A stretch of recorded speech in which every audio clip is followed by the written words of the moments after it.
وما قدر الله حق قدره والأرض جميعا قبضه يوم القيامة والسماوات سبحان الله আমার আল্লাহ বলেন কিয়ামতের ময়দানে এমন হবে মানুষগুলো যখন সবাই একসাথে হবে সকল ইয়া নাফসি বলবে যার যার টেনশন যার যার চিন্তা সে করবে আমার আল্লাহ বলেন ওই কঠিন সময় আমার আল্লাহ বলেন আসমান জমিন একসাথে হয়ে যাবে আমার আল্লাহ তাআলা বলেন ইয়াকুলু ইয়াউমা ইযিন আইনাল মাফার মানুষ তখন চিল্লাপাল্লা করবে মানুষ তখন পলায়ন করবে হায়রে হায়রে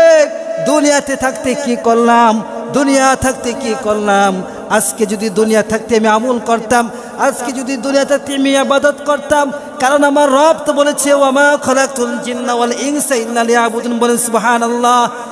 কারণ আমার রব তো বলেছে যে বান্দা আমি তোমাদেরকে সৃষ্টি করেছি একমাত্র আমার ইবাদতের জন্য বলেন সুবহানাল্লাহ কিয়ামতের ময়দানে